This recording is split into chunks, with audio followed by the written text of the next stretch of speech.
হাদির মৃত্যুর খবর শোনার সঙ্গে সঙ্গে ক্ষোভ ছড়িয়ে পড়ে রাজধানীর বিভিন্ন স্থানে। বৃহস্পতিবার রাতে রাজধানীর কারওয়ান বাজারে দৈনিক প্রথম আলো কার্যালয়ে ভাঙচুর ও অগ্নিসংযোগ করেন বিক্ষুব্ধদের একাংশ। প্রথম আলোর অগ্নিকাণ্ডের পর ইংরেজি দৈনিক দ্য ডেইলি স্টারের কার্যালয়েও আগুন দেয়া হয়। আগুনের লেলিহান শিখায় পড়ে যায় দুটি গণমাধ্যম কার্যালয়ের বড় অংশ।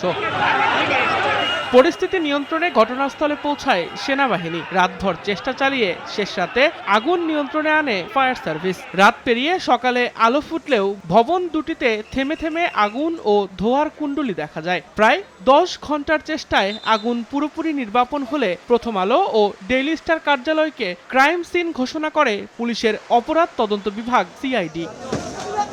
এছাড়াও রাজধানীর ধানমন্ডি ৩২ নম্বরে ভাঙচুরের ঘটনা ঘটে। সাংস্কৃতিক প্রতিষ্ঠান ছায়ানটেও চালানো হয় ভাঙচুর ও অগ্নিসংযোগ।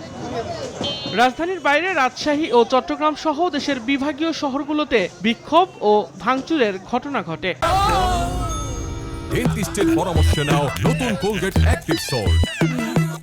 রাজশাহীতে বুলডোজার দিয়ে আওয়ামী লীগের মহানগর কার্যালয়ে গুঁড়িয়ে দেয়া হয়। চট্টগ্রামে ভারতীয় সহকারী হাইকমিশনারের বাসভবনে হামলার চেষ্টা হয়, তবে আইন শৃঙ্খলা বাহিনীর বাধায় পিছু হটে বিক্ষুব্ধ জনতা। তবে সাবেক শিক্ষামন্ত্রী মহিবুল হাসান চৌধুরী নওফেলের বাড়িতে অগ্নিসংযোগের ঘটনা ঘটে। সিলেট নগরীতে প্রথম আলো ব্যুরো অফিসে হামলা চালানো হয়। এই রাতে বান্দরবান জেলা শহরে সাবেক পার্বত্য মন্ত্রী বীর বাহাদুর উষয় সিংয়ের বাসভবনে ভাঙচুর ও অগ্নিসংযোগে গাড়িসহ ভবনের বড় একটি অংশ পুড়ে যায়।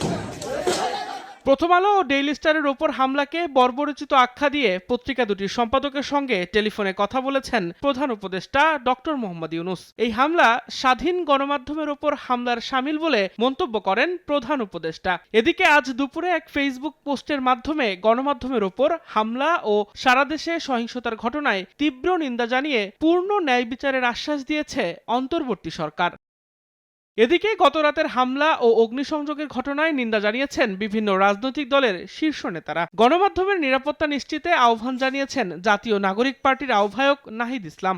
অস্থিতিশীলতা ঠেকাতে সবাইকে ঐক্যবদ্ধ থাকার আহ্বান জানান বিএনপির ভারপ্রাপ্ত চেয়ারম্যান তারেক রহমান। এদিকে ধৈর্য ধরার আহ্বান জানিয়েছেন জামায়াতে ইসলামীর সেক্রেটারি জেনারেল মিয়া গোলাম পরোয়ার। দিন মোহাম্মদ সাব্বির, সময় সংবাদ, ঢাকা।